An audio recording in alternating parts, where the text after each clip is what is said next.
Major करने की जरूरत ही नहीं है। टोटल कोलेस्ट्रॉल कितना है, एचडीएल कितना है, एलडीएल कितना है, यूरिक एसिड कितना है, ट्राइग्लिसराइड कितना है, ये आपका काम नहीं है, बॉडी का काम है, बॉडी को करने दो ना भाई। आप क्यों इसका वो देख रहे हैं? Why you are thinking much about it? Let the body decide how much it is needed. कभी कभी रेयर केस में किसी का कोलेस्ट्रॉल अगर 300 से ऊपर हो जाता है, 300 से ऊपर हो जाता है, 300 टोटल कोलेस्ट्रॉल की बात कर रहा हूं, तब उसके हार्ट डिजीज के चांसेस थोड़े बढ़ सकते हैं। 300 से ऊपर। 1978, right, Harrison principle of internal medicine, right, 1978 की बुक पढ़ेंगे तो वो 300 था, फिर 250 हो गया, धीरे धीरे करते करते करते करते, राइट। इसकी कहानी मैं अलग से आपको बताऊंगा, राइट। लेकिन 300 से ऊपर रेयर केस में, तो क्या तब कोलेस्ट्रॉल की दवा लेनी चाहिए? तब भी लेनी नहीं चाहिए, क्योंकि हमारा काम बाकी सारे केमिकल को घटाना नहीं है, सिर्फ कोलेस्ट्रॉल को घटाना है। तो कोलेस्ट्रॉल को घटाने का एक फॉर्मूला मैं बताता हूं, अगर आपको वाकई में घटाने का शौक है, राइट। पहली बात तो उस पर ध्यान मत दीजिए, लेकिन फिर भी ध्यान दे रहे हैं घुमा फिरा के, नहीं मुझे घटाना ही है, तो सिर्फ एक काम कीजिए, वो खाना मत खाइए जिसमें कोलेस्ट्रॉल हो। अब सवाल क्या आएगा? कैसे पता चले कौन से खाने में कोलेस्ट्रॉल है, कौन से में नहीं है? उसके लिए सिर्फ एक बात याद रखिए, कोलेस्ट्रॉल बनाने की ताकत भगवान ने सिर्फ एनिमल्स को दी है। यू आर एनिमल और यू आर प्लांट? एनिमल। सिर्फ एनिमल ही कोलेस्ट्रॉल बना सकते हैं। काजू एनिमल है कि प्लांट है? Zero cholesterol, right. तो प्लांट से कोलेस्ट्रॉल होता ही नहीं, ये प्लांट में ताकत है ही नहीं। तो सिंपल बात ये है कि अगर आप एनिमल नहीं खा रहे हैं और डेयरी प्रोडक्ट जो कि एनिमल प्रोडक्ट है नहीं ले रहे हैं, सो कोलेस्ट्रॉल काजू में नहीं है, हो भी नहीं सकता, क्योंकि वो तो प्लांट है। कभी अगर एनिमल के अंदर से काजू निकल रहा होगा तो मुझे उसका पता नहीं, right. As long as it is plant, it is having zero cholesterol. तो बस एक बात देखिए, क्या ये प्लांट है? तो जीरो कोलेस्ट्रॉल, राइट। तो जितना मर्जी खा सकते हैं, जितना आपका दिल करे, जब तक पेट ना भर जाए, जी ना भर जाए, तब तक खा सकते हैं, बेशुमार खा सकते हैं। हाँ, ये बात तो है।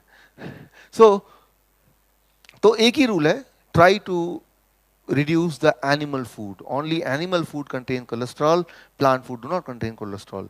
जो लोग कई बार हमारे पेशेंट होते हैं, बोलते हैं हम तो एनिमल नहीं खाते, लेकिन डेयरी प्रोडक्ट तो खाते हैं ना, तो वो भी कोलेस्ट्रॉल है, पूरी तरह से वो कम्स फ्रॉम एनिमल, राइट।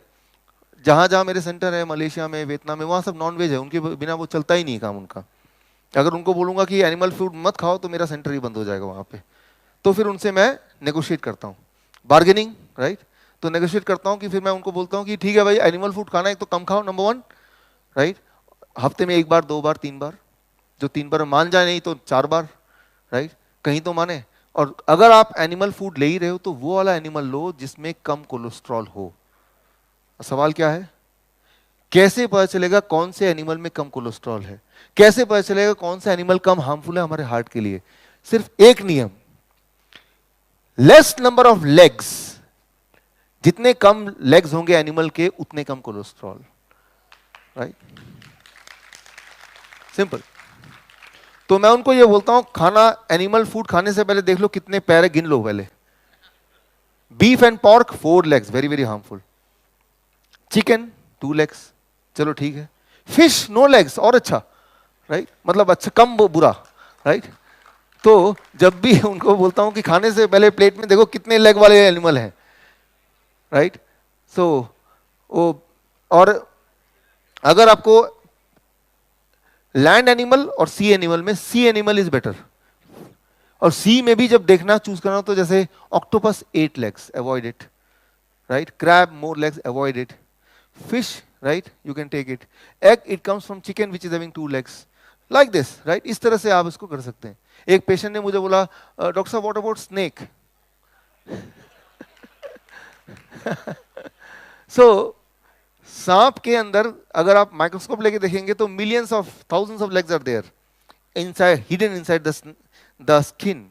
मतलब वो गॉड ने इंडिकेट कर दिया भाई, हजारों लेग हैं इसमें, मतलब ये कितना ज्यादा खतरनाक है, आप अंदाजा इसी बात से लगा सकते हैं, राइट। तो मैं ये बोलना चाह रहा हूं कि कोलेस्ट्रॉल एक्सट्रीम केस में अगर 300 से ऊपर है, according to Harrison principle of internal medicine, right, तो वो हार्मफुल हो सकता है। उस केस में वो तभी हो सकता है इतना ज्यादा किसी का, जब वो ज्यादा कोलेस्ट्रॉल वाले फूड खा रहा हो। कोलेस्ट्रॉल वाला फूड इज एनिमल फूड, और एनिमल में भी animal with more number of legs. So ये सिंपल फॉर्मूला याद रखेंगे तो कोलेस्ट्रॉल के बारे में you need not to worry at all, उसके बारे में आपको सोचने की जरूरत नहीं है। एक एक्सपेरिमेंट अभी हम करेंगे, उस एक्सपेरिमेंट से मैं आपको ये समझाऊंगा कि कोलेस्ट्रॉल की दवा क्या कर सकता है आपके लिए। Do you have this with you? एक पेन एक पेन ले लीजिए, जिनके पास पेन है, और ये हाथ में ले लीजिए। Thank you. आपको क्या करना है, ये ट्रायंगल है, अपने हाथ में रखिए, और इस ट्रायंगल के बीचों बीच एक छेद कर लीजिए, make a hole in the centre, जैसे मैंने किया, लाइक दिस।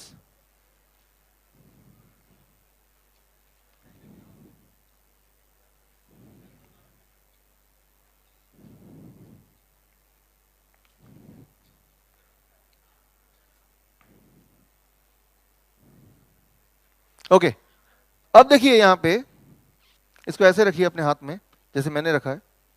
इसके 3 कॉर्नर हैं। ग्रीन कॉर्नर देखिए cholesterol lowering drugs, right.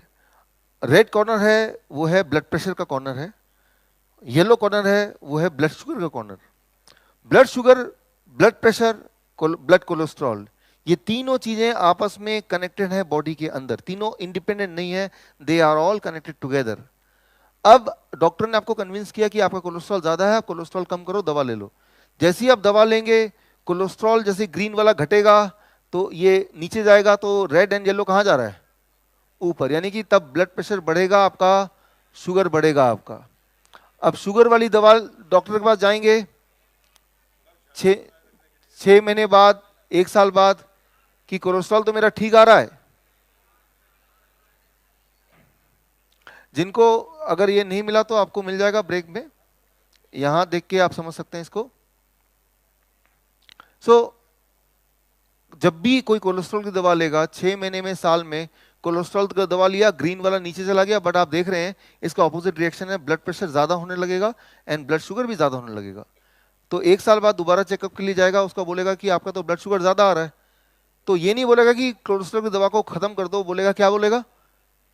Sugar की दवा ऐड कर देगा ना। अब आपका 2 दवाइयां हैं, शुगर की और कोलेस्ट्रॉल की, दोनों ले रहे हैं और दोनों नीचे जा रहा है, तो क्या ऊपर आएगा?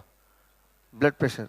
आप देखेंगे 73%, according to Center of Disease Control, 73% of the diabetes patient, they are also taking cholesterol lowering medicine and blood pressure medicine, combination में है।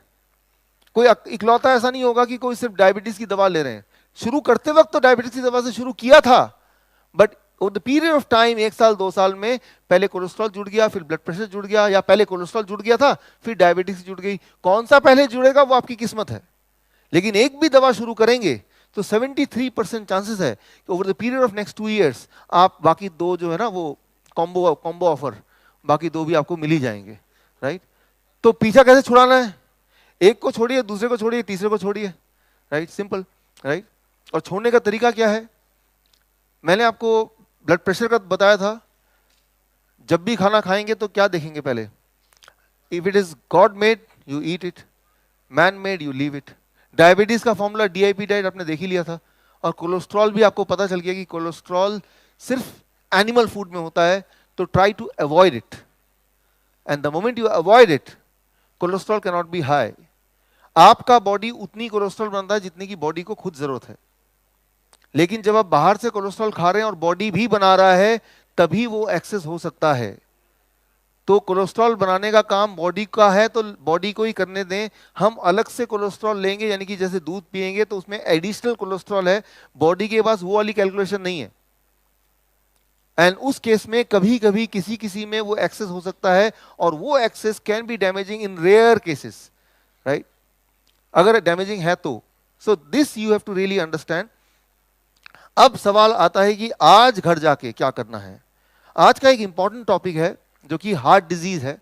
एक इंपॉर्टेंट टॉपिक है हार्ट अटैक, कि मान लो किसी को हार्ट अटैक आ ही गया, आपके सामने पेशेंट है, तो अब क्या करना है, व्हाट नेक्स्ट थिंग, ताकि वो अभी रिवाइव हो जाए। अभी आपके पास सिर्फ कुछ सेकंड होते हैं, हाउ टू रिवाइव इट। तो ये बहुत ही इंपॉर्टेंट टॉपिक है। ये अगर नॉलेज थोड़ी सी मिल जाए तो इंसान बच सकता है, वो जान तो बच ही सकती है, उसके पैसे भी सारे बच सकते हैं, राइट।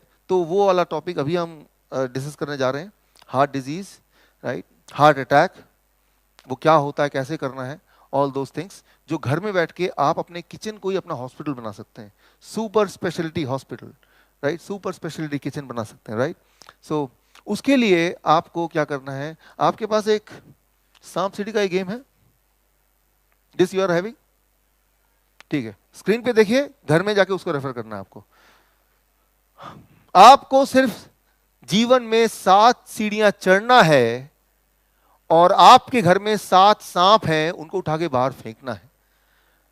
अगर आपने ये कर दिया तो हार्ट डिजीज क्या, वो डायबिटीज क्या, वो हाइपरटेंशन क्या, वो ट्यूमर क्या, वो सिस्ट क्या, वो स्टोन क्या, राइट, वो high cholesterol, these will vanish automatically. Only thing is 7 snake आपके घर में छुपे हुए हैं, किचन में छुपे हैं, उसको उठा के बाहर फेंक दिया और 7 सीढ़ियां चढ़ ली बस, राइट। तो ये आपका पूरा कंक्लूजन है। सो इनमें समझते हैं। सो सबसे बड़ा जो स्नेक है वो कौन सा स्नेक है? ब्लू। जितना ज्यादा बड़ा स्नेक उतना खतरनाक स्नेक, राइट। जितना बड़ा सीढ़ी, बड़ी सीढ़ी, उतना ज्यादा फायदेमंद सीढ़ी। तो 7 सीढ़ी बनाई मैंने और 7 सांप बनाए हैं, उनका साइज को देख के भी आपको अंदाजा लगेगा, जिस कलर का सीढ़ी और जिस कलर का सांप, तो वो सांप उस कलर का वो वाली बीमारी करता है, और वो सीढ़ी चढ़ेंगे तो वो बीमारी खत्म हो जाएगी। तो कलर का इंपॉर्टेंस पता चल गया, राइट। तो इस एक शीट के अंदर आपके जितने भी लाइफस्टाइल डिजीज है सारे ही कवर हो जाते हैं, राइट। ताकि आप उसको समझ पाएं, उसको याद रख पाएं, उसको घर पे जाके इंप्लीमेंट कर पाएं, और एक छोटा बच्चा भी घर पे है तो उसको भी सिखा पाएं through this game of snake and ladder, right. So that is the importance of this game. So the most difficult, सबसे बड़ा सांप, सबसे खतरनाक सांप है सांप, कौन सा कलर का है ये? Blue. This is the snake of diagnosis. सबसे पहले तो इससे बचना है, हर हाल में इससे बचना है, राइट। ये कारण है सबसे ज्यादा लोगों के डिजीज रहने में, सिक रहने में, that start with diagnosis. Diagnosis करेंगे, राइट। आप हेल्दी से हेल्दी इंसान ले आइए जो आपकी नजर में सबसे हेल्दी है, और उसको फुल बॉडी चेकअप कराइए, मेरा फुल बॉडी चेकअप कराइए फॉर एग्जांपल। लेकिन जब मैं बाहर आऊंगा तो सारी रिपोर्ट देखूंगा तो मैं दुनिया का सबसे ज्यादा सिक मिलूंगा, राइट। रिपोर्ट ऐसा बोलेगी।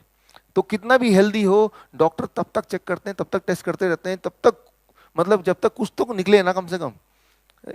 सो और टेस्ट इतने सारे हैं, कुछ ना कुछ करेंगे तो, क्योंकि हम कोई फैक्ट्री के बनाए हुए प्रोडक्ट नहीं है कि बिल्कुल सारे पैरामीटर वैसे ही मिलेंगे जैसे एक्सपेक्टेड है। हर इंसान यूनिक है, राइट। सो हमारे जो पैरामीटर्स हैं वो फैक्ट्री के हिसाब से डिजाइन नहीं है। तो डायग्नोसिस में आपको 1 मिनट में ये सांप को मैं बता देता हूं, खत्म करता हूं, फिर अगले सीढ़ी में जाता हूं। कोलेस्ट्रॉल की बात करते हैं। 1978 की बात करें, 1978 में था 300 से ऊपर जो कोलेस्ट्रॉल है उन्हीं को बोलेंगे हाई कोलेस्ट्रॉल, यानी कि 300 से ऊपर जो लोग हैं वही लोग कोलेस्ट्रॉल की दवा लें। 1998 में क्या कर दिया, 250 240 से ऊपर जिनका होगा उनको हाई कोलेस्ट्रॉल बोलेंगे। 1998 के बाद क्या कर दिया, 200 से ऊपर जो है वो हाई कोलेस्ट्रॉल और ये नॉर्मल। अब देखिए थोड़े से लोग नॉर्मल रह गए और ज्यादा लोग जो है वो एबनॉर्मल हो गए। और आज की बात करें नाउ, राइट, तो अब नया रूल ये है कि किसी की उम्र अगर 45 से ऊपर है तो उसको टेस्ट करने की जरूरत नहीं है, सीधा कोलेस्ट्रॉल की दवा स्टार्ट कर दो, राइट। तो ये नया रूल है, राइट। यहां तक कि ब्रिटिश मेडिकल जर्नल में आपको हैरानी होगी कि ये भी सजेशन आया फार्मास्यूटिकल कंपनी का कि भाई कोलेस्ट्रॉल की दवा इतनी जरूरी है कि आप जो वाटर टैंक में उसमें उसी में घोल दें पानी हर एक के घर में आएगा ही, ये एक अमृत है, हर एक के पेट में अपने आप जाएगा, यहां तक, राइट।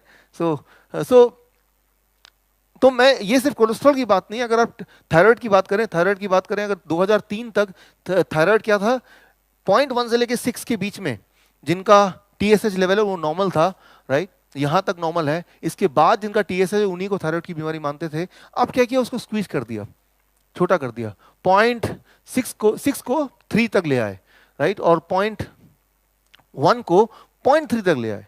यूं मानिए कि आप फुटबॉल का मैच खेल रहे हैं, आप हारना नहीं चाहते, आप क्या करते हैं, जब भी मौका मिलता है अपना जो गोल पोस्ट है छोटा कर रहे हैं, छोटा कर रहे हैं, छोटा कर रहे हैं। एक टाइम आया गोल पोस्ट इतना छोटा हो गया कि फुटबॉल के साइज से छोटा गोल पोस्ट, तो दुनिया का रोनाल्डो भी आएगा तो आपको हरा नहीं सकता, राइट। तो वही वाला काम हो रहा है मेडिकल साइंस में कि हर बार कुछ साल बाद, 1 साल 2 साल बाद पैरामीटर और कम और कम और कम और कम, और एक टाइम ऐसा आ गया आज की तारीख में बस वही इंसान हेल्दी है जो कि अपना चेकअप नहीं कराता है। तो सबसे बड़ा सांप से बचना है कि चेकअप वाला सांप से, क्योंकि आपके बॉडी के अंदर वो सारे मैकेनिज्म है जो आपको घड़ी घड़ी बताती है, राइट, कि आप बीमार हैं या हेल्दी हैं। वो पेन से, दर्द से, डिस्कम्फर्ट से आपको बताती है, अलर्ट करती है। Need not to go for those diagnosis, right. So osteoporosis, हड्डियों की अगर बात करें तो उसमें भी आप देखेंगे पहले पैरामीटर कुछ और थे और उसके बाद कुछ और हो गए 2003 में। आज के पैरामीटर और स्क्वीज हो गए। ये हिस्टोरिकली अगर देखेंगे लगातार घटते जा रहे हैं, घटते जा रहे हैं। अब मैं आपको बोलता हूं कि ऑस्टियोपोरोसिस की बात है, 50 साल के ऊपर के किसी भी इंसान को आप ये टेस्ट कराइए, वो उसको कैल्शियम की गोली मिल के ही आएगी। क्योंकि ये जो पैरामीटर बने हैं, ये पैरामीटर बने हैं 20 साल के आदमी के हिसाब से। लेकिन 20 साल का आदमी 50 साल का आदमी कंपेयर नहीं कर सकते, राइट? और तो उतना हेल्दी हो नहीं सकता, लेकिन फिर वो कैल्शियम की गोली देंगे ही देंगे। अब देखिए सबसे इंटरेस्टिंग बात, हमने डायबिटीज के लिए कल बात की, पैरामीटर्स की, कोलेस्ट्रॉल के लिए आज बात की हमने, राइट? ब्लड प्रेशर की बात की, एंड सबसे इंपॉर्टेंट बात that is AIDS, HIV AIDS, right? HIV aid नाम से ही लोग घबरा जाते हैं, राइट? नाम से इतना लगता है कि नाम ही सुनेंगे तो ही HIV हो जाएगा, इतना ज़्यादा खौफ HIV का फैला हुआ है। लेकिन इंपॉर्टेंट बात यह है, आपको जान के ताजुब होगा, शॉक्ड होंगे कि HIV एड्स नाम की कोई बीमारी है ही नहीं दुनिया में। There is no such disease called HIV AIDS. तो मैं आपको आंकड़े देता हूं, 1981 जब से शुरू हुआ है, तब ये डिसाइड किया गया था कि 12 ऐसी बीमारियों को चुन लिया गया था कि अगर 12 ऐसी बीमारी, जैसे इन्फ्लुएंजा है, किसी भी तरह का फ्लू है, राइट, फीवर है, there are certain kind of cancer, right, certain kind of lung infection, कि ये सारी 12 बीमारियां हैं। इस बीमारियों का कोई पेशेंट आता है, tuberculosis for example one of them, तो उसको HIV टेस्ट कराओ, और अगर उसको पॉजिटिव आएगा तो हम बोलेंगे ये HIV का पेशेंट है, और नेगेटिव आएगा तो बोलेंगे ये उस बीमारी का पेशेंट है। दैट 1981। 1987 में वो 12 बीमारियों को बढ़ा के 25 बीमारियां कर दी गई। ये 25 बीमारियों में से कोई पेशेंट आएगा तो पहले तो HIV टेस्ट कराओ, HIV पॉजिटिव होगा तो बोलेंगे HIV का पेशेंट है, HIV नेगेटिव होगा तो बोलेंगे ये ट्यूबरकुलोसिस का पेशेंट है, ये इन्फ्लुएंजा का पेशेंट है, राइट? तो ठीक इसी तरह से 1992 में 25 डिजीज को कर दी, 25 को कर दी 29। 2008 में अब है 31 बीमारियां। 31 बीमारियों का लिस्ट है एक, उनमें से कोई भी बीमारी के साथ अगर कोई पेशेंट आता है तो बाय डिफॉल्ट उसका HIV टेस्ट होगा, और HIV टेस्ट में HIV पॉजिटिव निकलेगा तो बोल देंगे ये HIV का पेशेंट है, नेगेटिव निकलेगा तो बोलेंगे उस बीमारी का पेशेंट है, राइट? टाइम बहुत कम है, राइट? एक्स्ट्रा टाइम मिलेगा तो मैं इस पार्ट को एक्सप्लेन करूंगा, लेकिन बोलने का मतलब यह है कि अगर आप देखते हैं इतने सारे HIV पेशेंट हैं, तो ट्रुथ है कि नंबर ऑफ बीमारियां बढ़ा रहे हैं, तो जितने नंबर ऑफ बीमारियां बढ़ाएंगे उतने HIV के पेशेंट बढ़ जाएंगे, राइट? तो HIV का टेस्ट का साइंस अगर आप देखेंगे तो वो भी उतना ही खोखला है जितना कि बाकी सारी चीज़ देखें। इसके लिए मैंने एक किताब लिखी है, that is HIV AIDS the greatest lie of 21st century, right? अगर आपको ये किताब पढ़नी है तो आप लिख देंगे किताब ये चाहिए, तो मैं आपको ईमेल करके ई-बुक भेज दूंगा। इंग्लिश में है, हिंदी में आने वाली है, राइट? हिंदी में मेरे ख्याल से within few days, right, by the beginning of next week month Hindi में भी आ जाएगी, तो हिंदी में पढ़ सकते हैं। तो एज ए एजुकेटर, जो लोग यहाँ डायबिटीज एजुकेटर, उनको ये नॉलेज से उनको ये पता चलेगा कितना घोटाला है, तो हमें अपना हेल्थ का खुद ही ध्यान रखना है। तो यहाँ मैं बता रहा था डायग्नोसिस, चाहे वो HIV की डायग्नोसिस की बात करें या डायबिटीज की डायग्नोसिस की बात करें, diagnosis is the most dangerous snake around. तो डायग्नोसिस से बचें, राइट?